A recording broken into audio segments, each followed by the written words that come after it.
आपने अभी तक हमारा चैनल सब्सक्राइब नहीं किया तो अभी सब्सक्राइब करें और बेल आइकॉन को क्लिक करके हमारी लेटेस्ट वीडियोस के बारे में अपडेट जानें। सब्सक्राइब कीजिए और हम आपको लिए चलेंगे आपकी फेवरेट वीडियो की तरफ। अस्सलाम वालेकुम, मैं हूं मिसेस कौसर और आप देख रहे हैं मेरा YouTube channel Mrs Kausar channel. आज मैं आपको दुआ की अहमियत बताती हूँ। दुआ दुआ तमाम इबादत का मग़ज़ है, बल्कि दुआ खुद भी ऐन इबादत है। दुआ की ज़रूरत हर खुदा परस्त इंसान को हर लम्हा पेश आती है। दुआ अहले ईमान को मसाइब से बचाती और हिफाजत करती है। दुआ शैतानी क़ुव्वतों से तहफ़्फ़ुज़ का काम देती है। इससे ना सिर्फ गुनाह माफ़ हो जाते हैं, बल्कि अल्लाह की रहमत के दरवाज़े भी खुल जाते हैं। इरशाद बारी ताला है, तुम मुझे याद करो, मैं तुम्हें याद करूँगा। बंदा खुदा को याद करे, ये बात तो वाज़ेह है, मगर खुदा भी इस बंदे को याद करे, ये बड़े अज़मत की बात है। इसका मतलब ये हुआ कि इस बंदे पर हर वक्त अल्लाह की नज़र रहती है और वो अमन और हिफाजत में रहता है।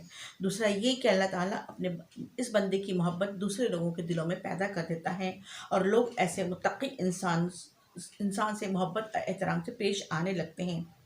दुआ की शराइत ये है कि इंसान रग़बत और शौक़ से मांगे और समझ कर मांगे कि किससे मांग रहा है और क्या मांग रहा है।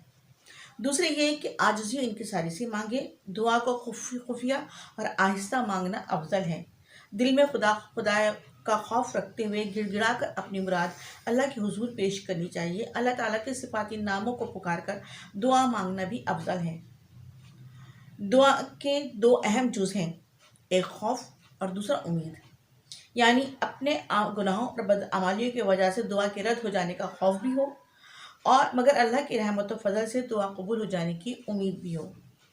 ये खौफ और उम्मीद भी खुदा को पसंद है, क्योंकि अगर इंसान को अपने गुनाहों का एहसास ही ना हो तो ऐसी अक्ल और समझ आखिर किस काम की। एक बात याद रखें, फासिक व फाजिर और बदकार शख्स, रिज़्क़ हराम खाने वाले और ज़ालिम व जाबिर इंसान की दुआएं कबूल नहीं होती। लिहाजा जब हमारी दुआएं कबूल ना हो तो अल्लाह से शिकवा करने के बजाय अपने नफ्स और अमाल का जायज़ा लेना चाहिए। कुरान पाक अल्लाह के बंदों के लिए रहमत और शफा है।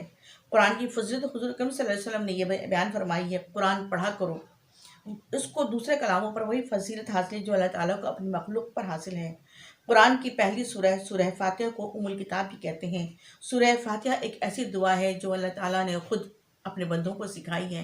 उम्मीद है आपको पसंद आएगा। अल्लाह हाफ़िज़।